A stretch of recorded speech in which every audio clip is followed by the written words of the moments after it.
and he nobly fills the job of United States Representative of Congress. Not only is he representing his district, but as United States Congressman, he has a kind of broad vision that really singles him out as an outstanding player and a shaper of public policy. Without any further, and I present to you the Honorable Ray LaHood.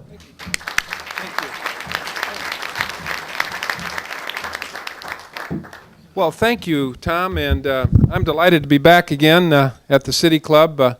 I was here, I guess, last year and really enjoyed the opportunity, and I appreciate Tom inviting me back. I'll just maybe talk about 2 or 3 things, and then we'll throw it open to questions. I want to make a point about the fact that in Illinois we are blessed not only with 19 very good representatives, but one of those happens to be the Speaker of the House, and you don't know what that means to our state, but I do. It means that we have somebody who's not only the leader of our party in the House of Representatives, a very, very close friend of the President and works very closely with the President, but Denny Hastert is really a good friend to all 18 of us. Denny has an open door, and he really cares about Illinois, not just his district, but the entire state, and he's been very, very helpful in funding for a number of the hospitals, been very, very helpful in making sure that we get our fair share of funding back here. He's been particularly helpful to those of us who promoted the Lincoln Presidential Library in Springfield, which will be a magnificent facility in Springfield, and hopefully will open this year. They just hired probably the most renowned person you can hire to run that. Richard Norton Smith is probably one of the smartest people in America when it comes to presidential libraries. He previously worked at the Ford Library and just came from opening up Bob Dole's research center in Kansas, and to have him in Illinois running this research center is an extraordinary opportunity for our state. But I think it's going to be a magnificent facility, but it's going to be a great research center too because of Richard Norton Smith and his ability, I think, to really make it a place where people from, I think, all over the world will come. And that couldn't have happened without Denny Hastert.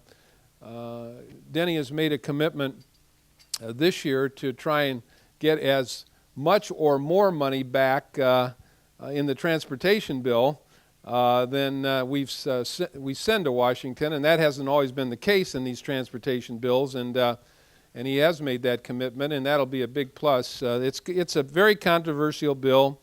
The bill that the Senate just passed a few weeks ago is more than the President wants, and so we haven't really reached a consensus in the House. But it's an important bill because it's a jobs bill, and it's also an infrastructure bill, and it's also about the future of Illinois roads and Illinois infrastructure. It's about the future of the economy for Illinois.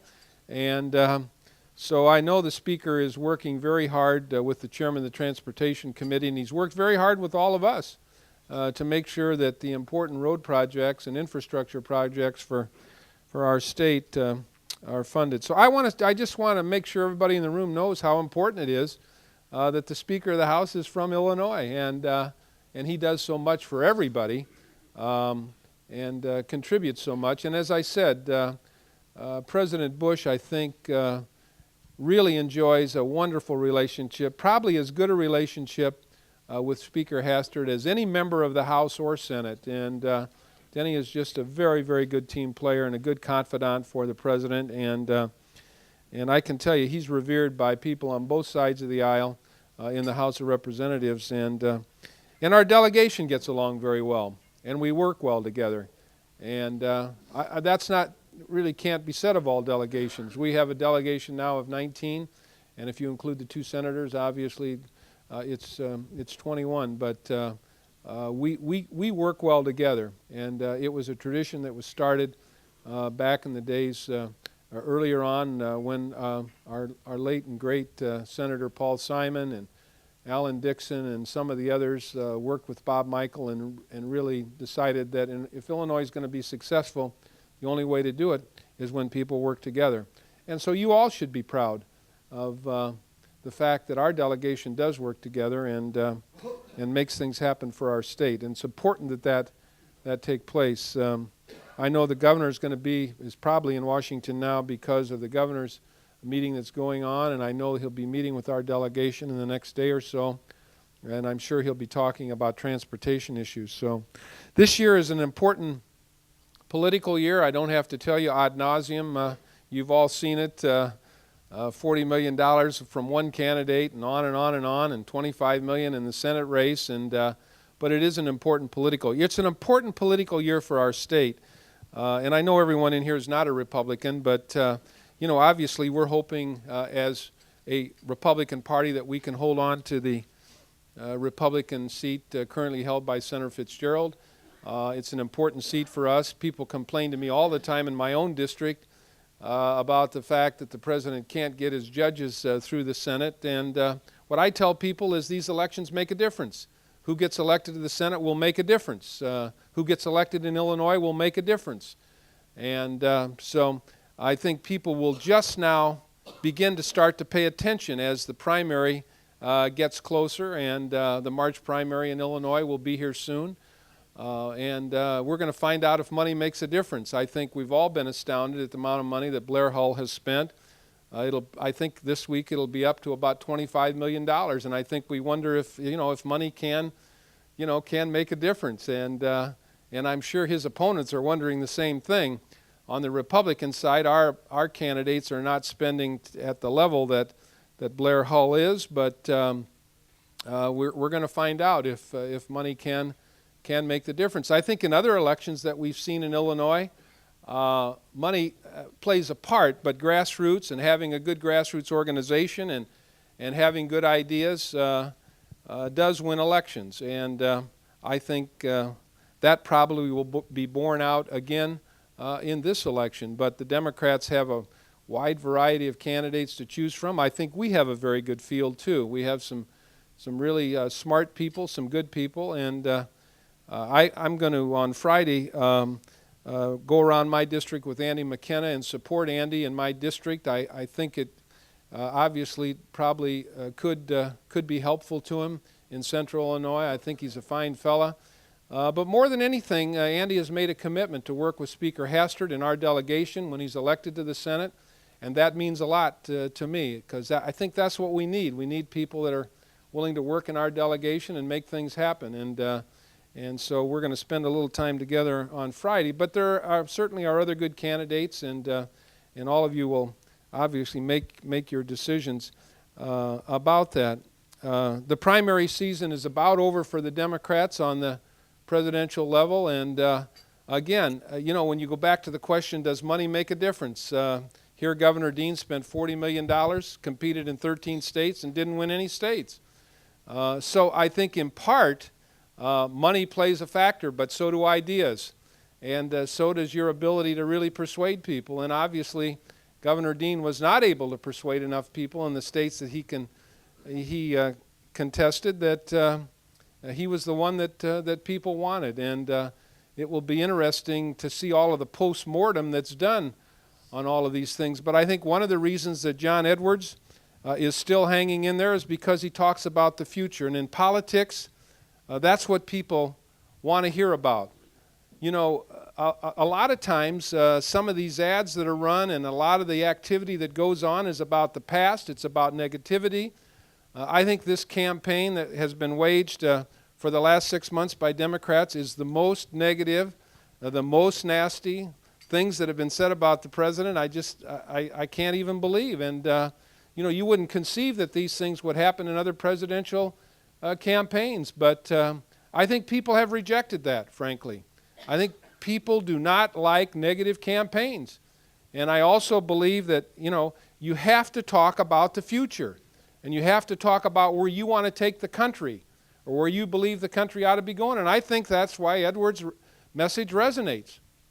And I think that's why the president's going to win this election and get reelected. Because I think you're going to see the president talk about the future. He's going to talk about what happened on 9/11. He's going to talk about the war on terror. But in the end, people are going to decide, really, I think, on two things. Do they feel safe? And have we won the war on terror? And are people feeling good about the economy? Do people feel good about their job, the kind of income that they have, the direction of the country in terms of things like the stock market, but in terms of their own economic opportunities? And I think that's really what the presidential election is going to rise or fall on. And I give the president credit. He's not going to run away from his record, but I think he is going to talk about the future. And I think people in this country will realize that we are safer in America since 9/11. One of the things the president has not been given credit for is that our country hasn't been attacked since 9/11. And the credit for that goes to the president and his team and to Congress, who've been willing to put forth the money and to make the effort to make sure we secure the homeland, we secure airports, and we make sure our country is safe. And that's what the president's going to talk about. I think he will also talk about the invasion, but the liberation of Afghanistan and Iraq, and taking the war right to the terrorists so they don't come at us again. And I think that will be one of the themes, that the president has taken this war on terror where the terrorists are, to Afghanistan and to Al-Qaeda. And I have no doubt that we're going to get bin Laden. I have no doubt of it. I don't know when it's going to happen, but there are people who work in dangerous places in Afghanistan, who work for the CIA, who work for the military, and they work 24/7 trying to find this guy, and it's very difficult. And we will find him and capture him and do him in just like we did with Saddam. And I think that'll be a great day for our country, and that will be the so-called, opportunity for people who lost one of their loved ones in New York or at the Pentagon to say that we have been successful. I read the poll that was in the Tribune yesterday that says the president's not that popular in Illinois. But I think what people have to realize is that for the last 6 months, there have been 10 people out there hammering the president and hammering the president. And there have been ads on television hammering the president.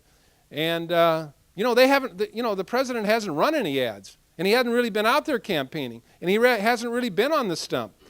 Now, tonight, apparently, he'll be giving a speech at the Republican governors meeting in Washington. And apparently, he's going to, really start talking about the issues that he cares about. I think once the president gets out and campaigns, once they begin to spend the $100 million that they have on the ads and putting their message out, it's going to be a very close election. There's no question about it. I don't know if it'll be as close as the last one, but it'll be a close election. The country is divided, and I think the president and his people know that in the end it'll probably get down to 5 states, probably Florida, Ohio, Pennsylvania, Michigan. They have to win 1 or 2 of those states, as well as the South and then the rest of the red states, in order to win the election.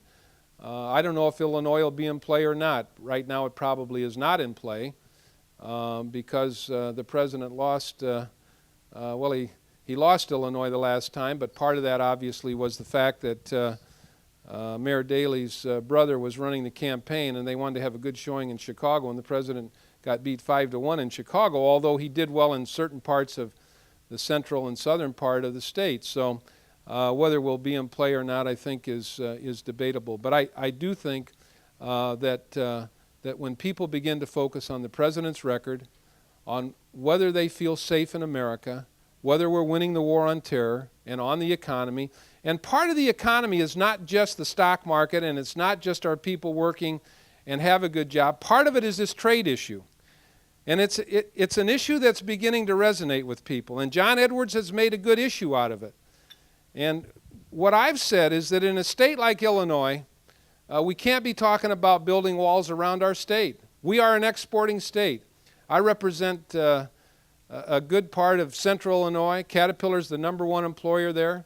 What they make there in Peoria and Decatur and other places around Illinois, 50% of it goes somewhere else in the world. So for any politician to be talking about building walls around Illinois or the country is nonsense. That's the lifeblood of our economy here. It really is. Exports are very important. So when people say to me, what do we do about all the jobs that are going offshore? We have a Maytag company in Galesburg, just west of Peoria, that said they were going to close their Maytag plant. 1,600 people lost their jobs or are going to Mexico. What I say to people is the next time you go into a Walmart store, see if you can find one item there that was purchased, that was manufactured in the United States, manufactured in America. My wife and I drove by one of the large Walmarts in Peoria yesterday, and it looked like a used car lot or a new car lot. You couldn't get another car in that lot. And so people need to think about these things. They want politicians to cure the trade ills while they go to the Walmarts of the world and buy products that are manufactured somewhere else in the world. You can't find a product in a Walmart that's made in America. And so when people say to me, what are we going to do about the trade? What are we going to do about jobs going offshore? I say, vote with your feet. Vote with your pocketbook. Go to places that sell products that are made in this country. That's part of it. It's more complicated than that, but I think it can be simplified in those terms too. Now, if there's somebody in here from Walmart, I'm sorry I offended you, but you get to be the speaker the next time. But the point is that in our country, where, you know, we have companies like Caterpillar and Motorola, and we are a big agricultural state. We export almost everything that we produce in central Illinois in terms of corn and beans. It goes somewhere else. It goes to China or Mexico or South America. And our agriculture economy is a strong part of the base of the economy in Illinois. So we can't talk about building walls. What we have to talk about is free trade and fair trade.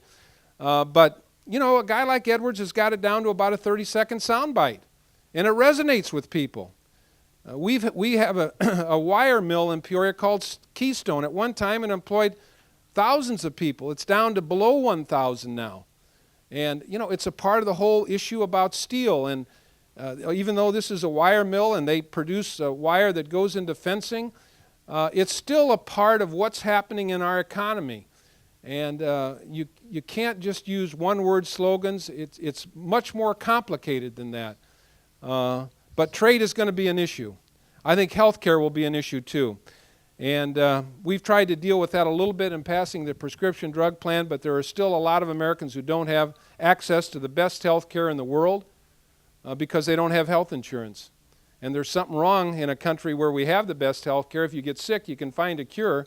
But if you don't have health insurance, you go to the emergency room, and all the rest of us that have health insurance pay for that. And so we need to worry about that, and I think that will be an issue in the campaign too. So I think the war on terror, and I think the economy involves this trade issue, it involves health care, it involves the stock market, it involves whether people have good paying jobs. It is complicated, but in the end, I think people are going to decide on this president, on events that have taken place since 9/11, and certainly on the economy. And I think the president will win re-election. I wish he could carry Illinois. We're going to work hard for him here, and we're certainly going to work hard to hold on to the Senate seat because it really does make a difference. So I know that we want to leave time for questions, and I've probably talked enough. So thank you.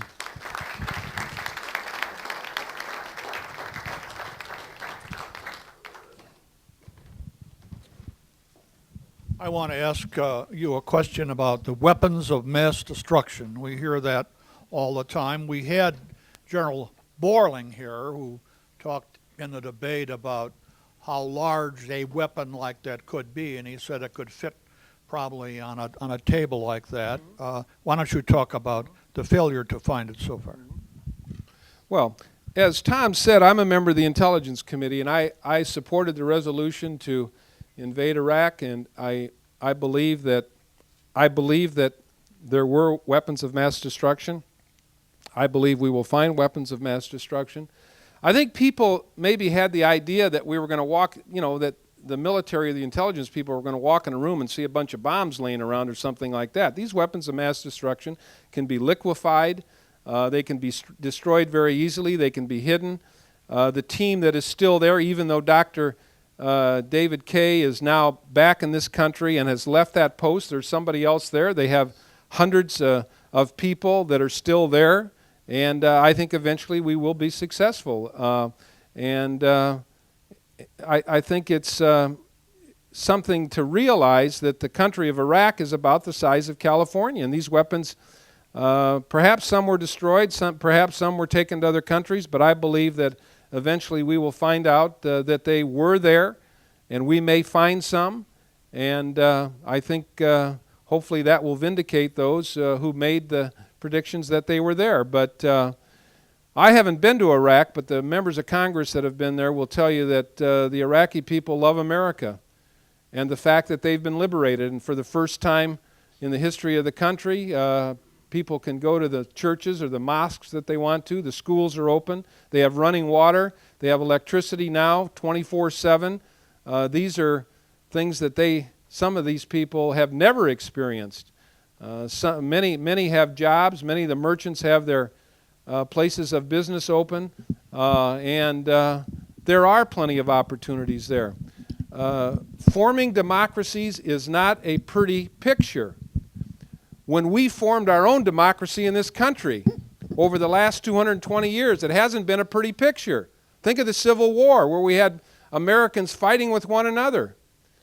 And when you look at Afghanistan and you look at Iraq and you wonder, well, what's going on there? Well, they're trying to find the emerging leaders. They're trying to find the right people.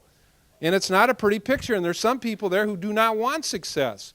And so that's why these suicide bombers come in and try and hurt innocent people. And it's going to go on for a while. But in the end, they will be successful. The emerging leaders will come forth. And we will have success. And we will have created opportunities for people to govern themselves, to hold elections, to pick the right people, and to make sense out of their government.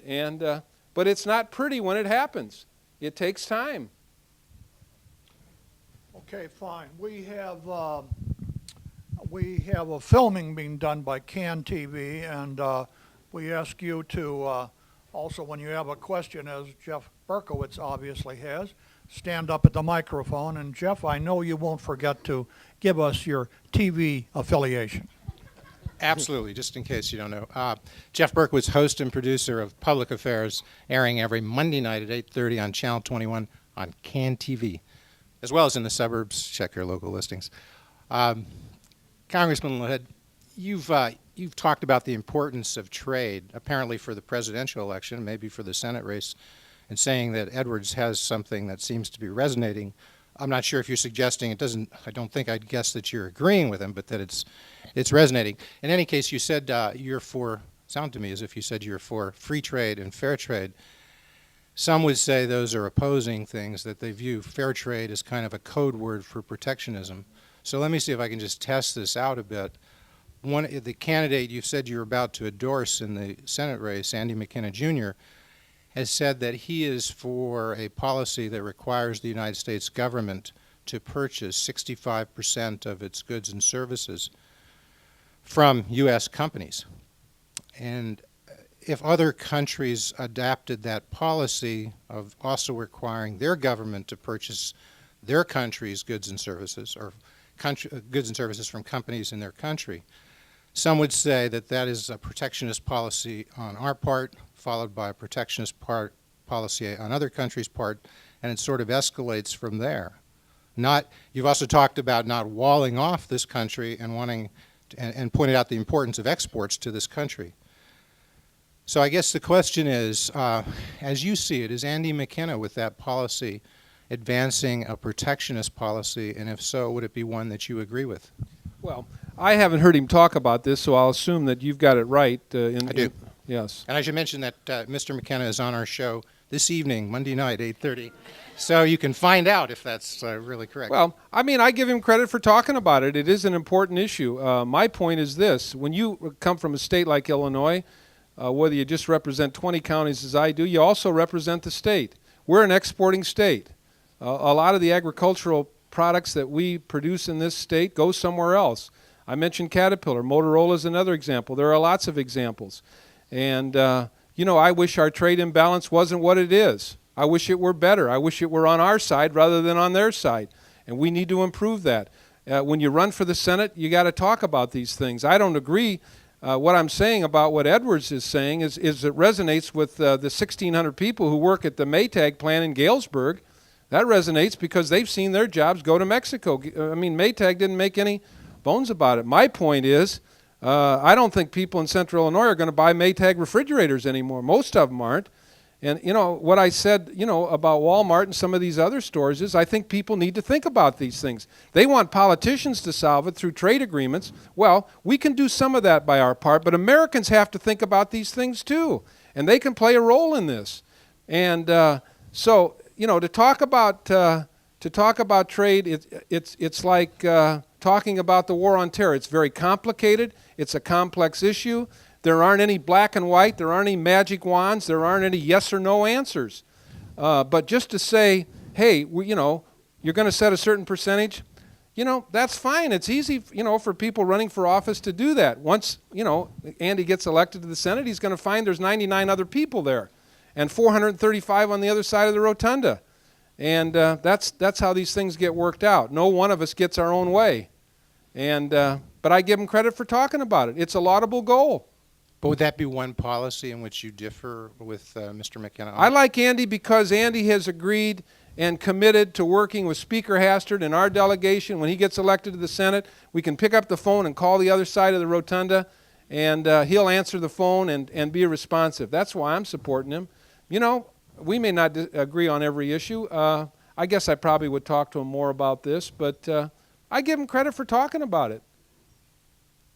One last thing. So do you think the Speaker will come out and endorse Mr. McKenna? I have no idea. Okay, thank you. That's pretty much your show today, Jeff. We can give him a hand. Yes, sir. Your name and your question. Marty Gleason is my name. Can you hear that? Yes, sir. Marty Gleason is my name. I don't have a show. And I'm a Democrat. And I'm a Paul Simon Democrat. And I recall sitting with some of the folks from the Public Policy Institute at Southern Illinois. Paul proposed and came pretty close to getting a balanced budget amendment. Don't you think that one of the major problems and one of the reasons the president has some difficulty, in addition to the other matters you talked about, is the matter of the deficit? Now, I know Paul Simon took on his own party on this issue because we Democrats have always been accused of being the spenders and irresponsible ones at that because we, you know, ran up debt. But the debt in this administration is enormous.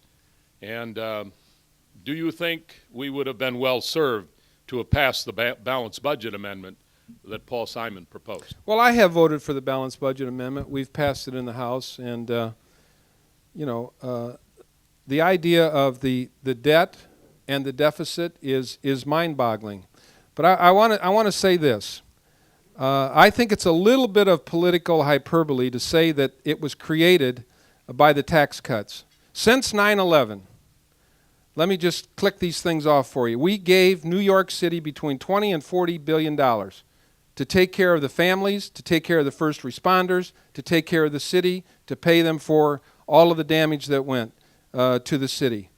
We've given the airline industry $15 billion, rightly or wrongly, in order so we could have a strong airline industry. If you go into an airport today, all of the people that are there screening and all of those pieces of equipment were not there before 9/11. That was all purchased with federal dollars, and it didn't exist.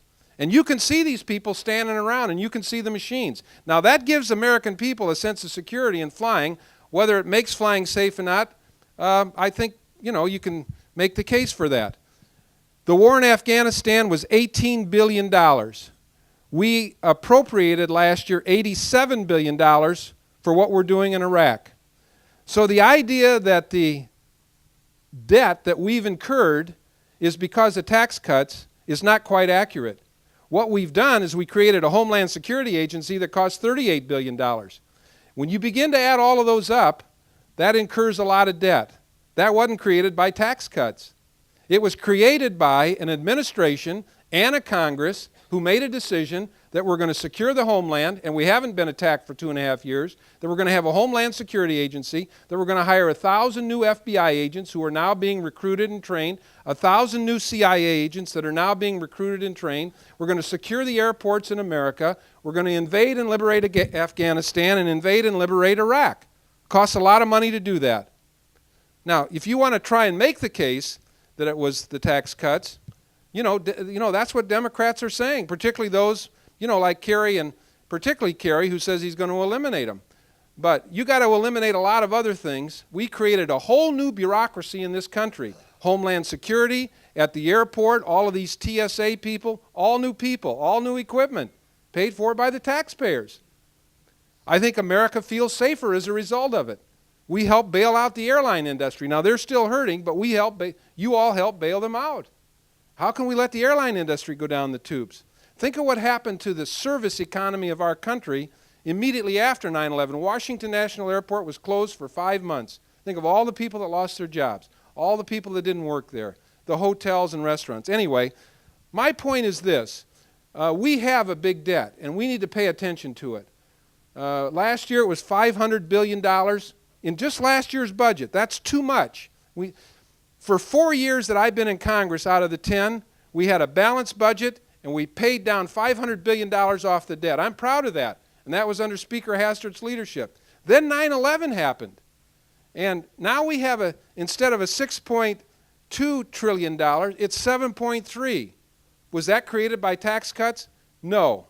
It was created by America's craving to be secure, to have a secure homeland, to secure the airports, to invade Afghanistan and liberate Afghanistan, to invade Iraq and liberate Iraq. We need to pay attention to the debt. I agree with that. And we ought to do it in the memory of Paul Simon, who was a very strong advocate of that. When I got elected in 1994, I was one of 3 people that got elected that didn't sign the contract with America for one reason, because I said we ought to pay down the debt before we pass tax cuts. And we did it 4 out of the 10 years I've been in Congress. I'm proud of that.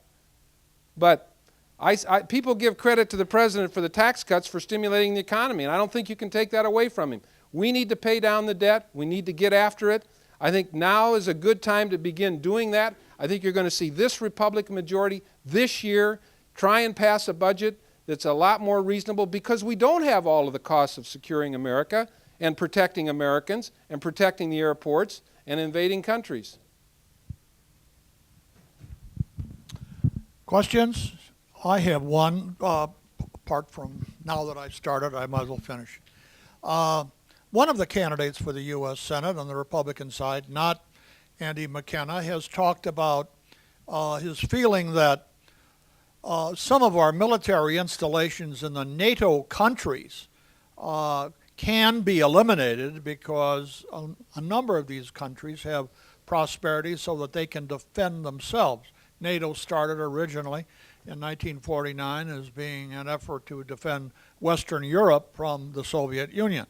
Isn't it about time that we start withdrawing some of those troops and some of those installations from prosperous Western European countries?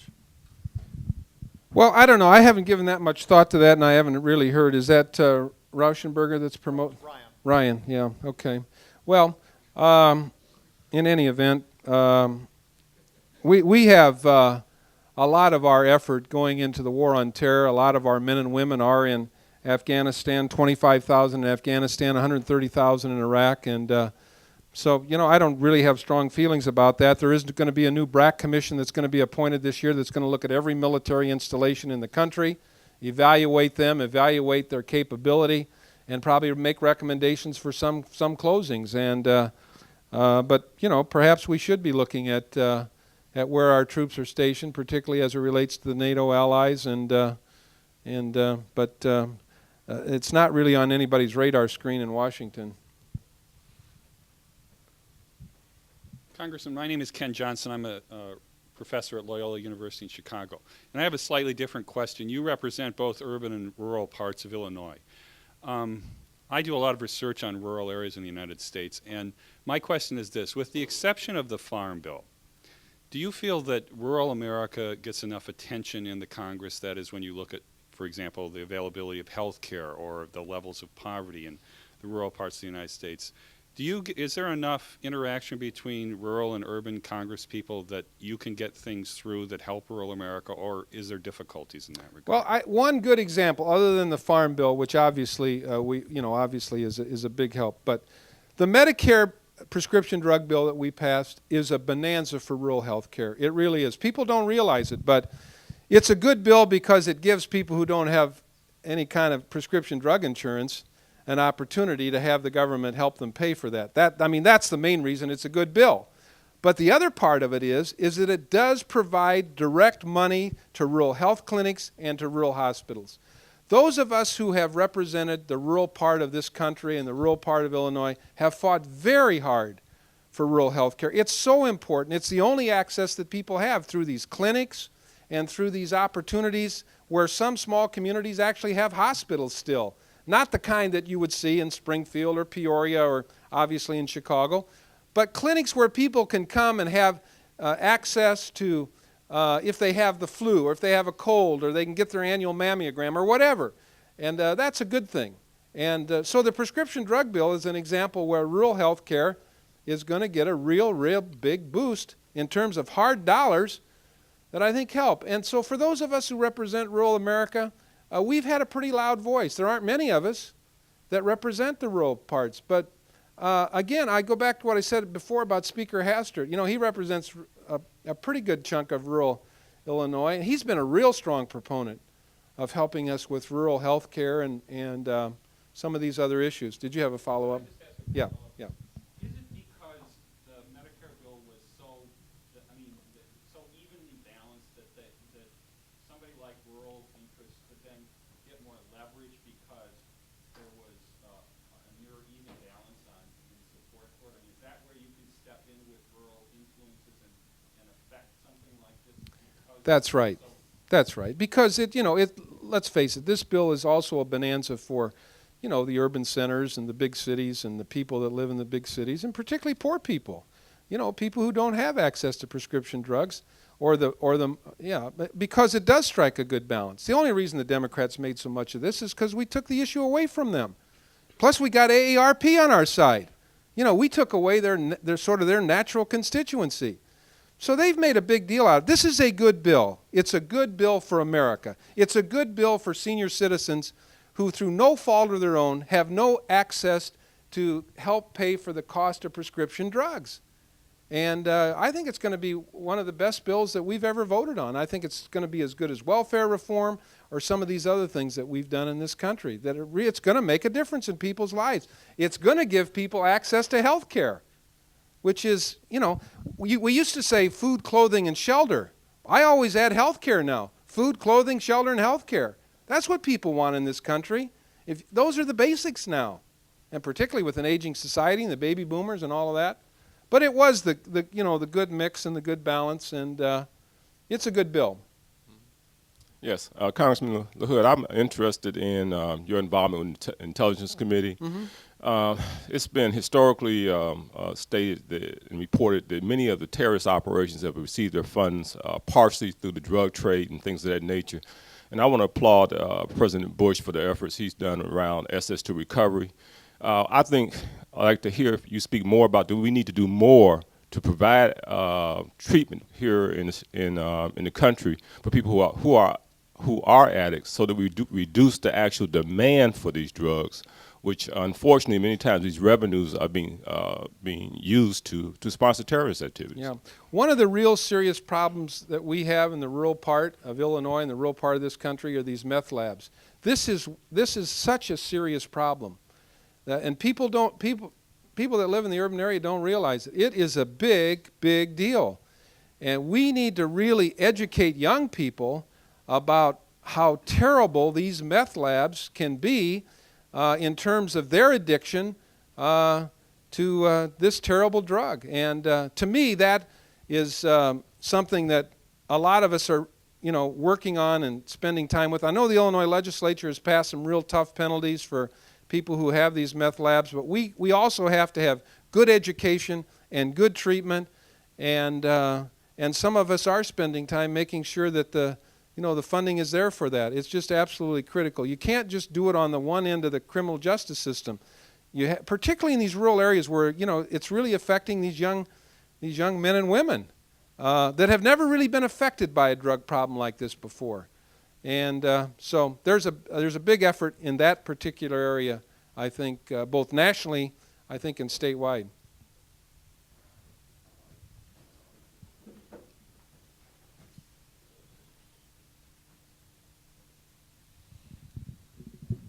name is John White.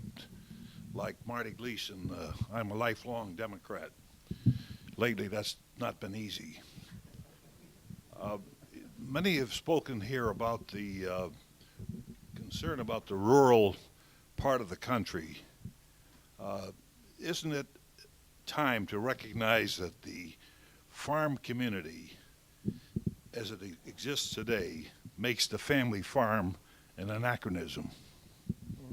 Well, I hope not. You know, we've passed some tax policy that if we could ever have it made permanent, I think would help the family farm. But it's over a period of time, it's been difficult for families that have had farms to make enough of a living so, you know, the farmer goes out and gets a job at Caterpillar or gets a job somewhere else. But I believe if we made permanent the elimination of the inheritance tax, that would do more to help the family farm, because people could leave their farms to their families without having the family pay off, you know, sell off half the farm in order to pay the inheritance tax. Tax policy has contributed, I think, as much to the elimination of the family farm as you know, maybe the farm economy itself. But we still have a number of family farmers in the area that I represent, but we also have, you know, bigger farms too. But we need to try and give encouragement to people to stay on the farm and to, you know, to farm the land. But it gets more difficult because it's much more difficult to scratch out a living and to have an income and to be able to take care of your family without having a second job. But I think some of the tax policy that we've passed, if we could make it permanent, would help encourage the preservation of the family farm. There are a lot of young people that want to stay in farming.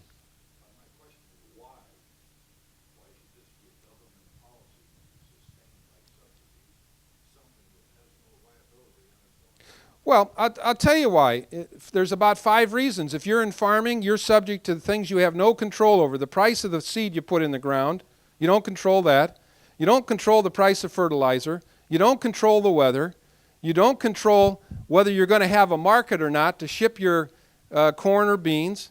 And so you start off with about 5 strikes against you right off the bat. That's why. And so, you know, obviously these people need the markets, so the government can be helpful there. And, you know, there is a lot of concentration in agriculture, but there's a lot of things that farmers have no control over. And there are a few things that where government can be helpful. And listen, we have a very cheap food policy in this country. We have the cheapest food in the world. But we also have the safest food policy in the world, too. I think when people know that commodities and livestock and other things that are produced in this country, they know it's safe. And part of that is government intervention. Maybe it is a source of irritation that people get a subsidy. But sometimes they need a subsidy when their crop gets wiped out by a tornado or gets wiped out by a rainstorm, or because they can't afford to buy their fertilizer, they can't afford to put the crop in the ground. Whose fault is that? Should they go out of business? Well, I think you're actually a conservative Republican rather than a Democrat. Yes, sir.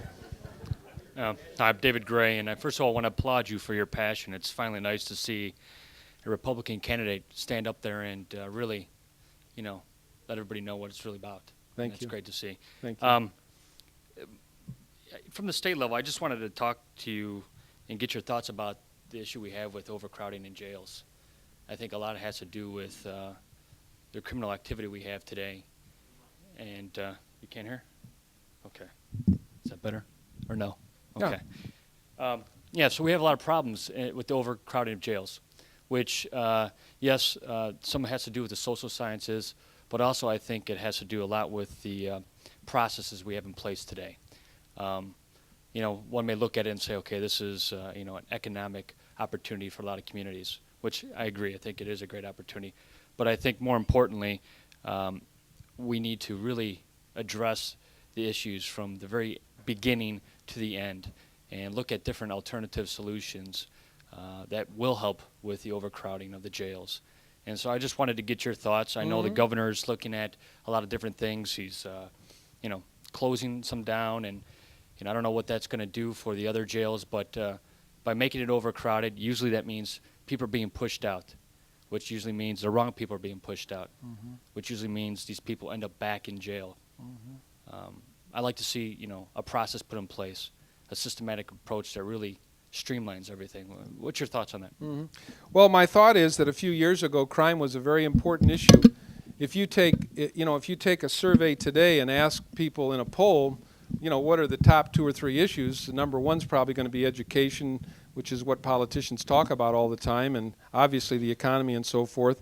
But a decade ago, the number one issue was crime. And so what happened was you had legislatures all over the country and at the federal level passing real tough sentencing guidelines. At the federal level, what we did, we took away almost all the discretion from federal judges. Well, and so we actually passed laws that required a certain sentence for a certain crime, particularly as it relates to drugs and, other capital crimes. We took away all their discretion at the federal level. I have federal judges complain all the time about that. At the state level, particularly as it relates to drug offenses and other capital, the legislature just said, hey, the people want us to crack down on crime. And they want people locked up. And that's why you see all these prisons that have, cropped up all over the state of Illinois and a lot of small communities. They've provided a lot of jobs, a lot of economic development, and all of that sort of thing. And now I think Governor Blagojevich is thinking, a lot about that and trying to figure out what to do about it. He's decided that the 2 that were under construction he's not going to complete, and he's announced the closing of some. And so we probably have won the war on crime by locking up a lot of people and saying to judges, hey, the people want these folks locked up. And so the legislature and the Congress at both the state and federal level passed sentencing guidelines. And there's been a lot of debate in Congress about that. Federal judges, the Supreme Court, and others have come to Congress and said, hey, we need a little bit more discretion. But the federal prisons are full. I have a federal facility in Pekin, Illinois, which is right near Peoria. It was built for 700 people. There's now, now they put 3 people in each cell, so it's triple what it was built for. And you can look around at other federal facilities, and mostly it's filled up with, a few politicians, but a lot of drug offenders. Yeah, so I know what you're saying. It's an issue that we really have not come to grips with that much. Thank you very much, Ray LaHood.